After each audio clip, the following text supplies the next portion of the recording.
Joining me right now, State Representative Dustin Burrows. Welcome. How are you? Chad, I'm fine. Thank you for having me on this morning. I appreciate you coming by today. And how are you liking the new job? I like it. It's still an honor to be able to represent this wonderful district in this wonderful area. And, we're spending every waking moment that we can find trying to study bills and get the district's feedback so we know how to prioritize the needs of our district.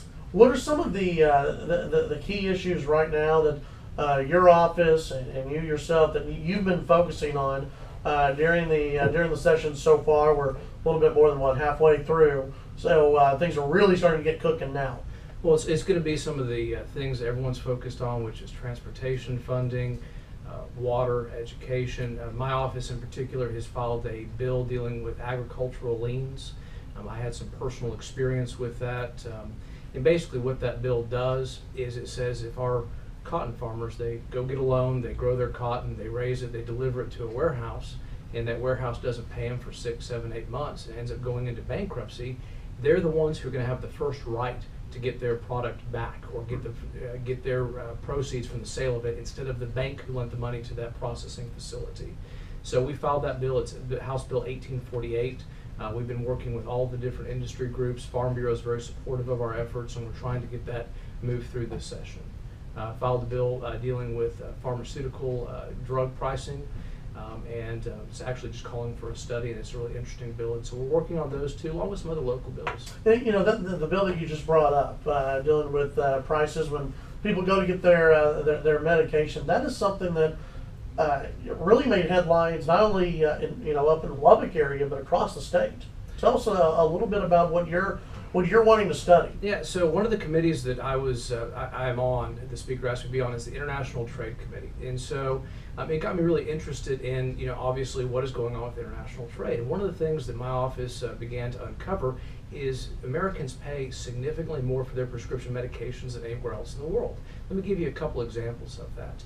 A steroid inhaler in the United States is going to cost retail for $175. You pay your copay, insurance picks up some portion or the rest of that.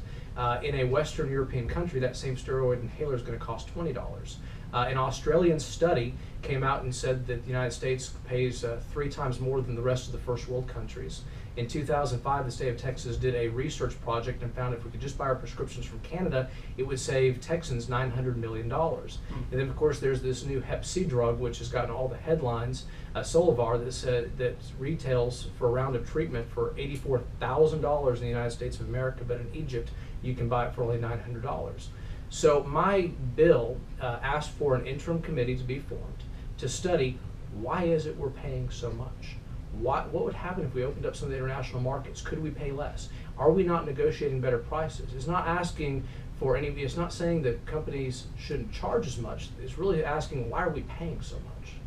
Visiting with State Representative Dustin Burrows, budget-wise, we've heard a lot of talk in the Senate about what they want to do with the budget. Where's the House right now? So the House has prioritized spending on education. What they have done is they have come out and said we're going to fund population growth plus inflation, which is the same as the Senate, but also all of the new money that is related to appraisal increases is going to go back into education. So it's looking like the House is going to prioritize spending on education. The border security is about $300 million more in the Senate. I believe the House is trying to catch up to that, making sure that we spend our money wisely, not just throwing money at the problem just because for the sake of throwing money at it. And then tax cuts, we haven't gotten into the debate about that in the House. The Senate is debating that this week, and so the House is playing a little catch up on what we're going to prioritize as far as tax cuts. What would you like to see when it comes to tax cuts? What are your priorities? Well, it depends on how the tax cuts actually are structured. I have signed on to a bill that phases out and eliminates the franchise tax. One of the things I think we can do this session that I think would be important is to go ahead and do away with the franchise tax. It was not a good bill to begin with. It would have a stimulus effect on the economy, and if we phased it out, I think that we would have a long-term lasting effect.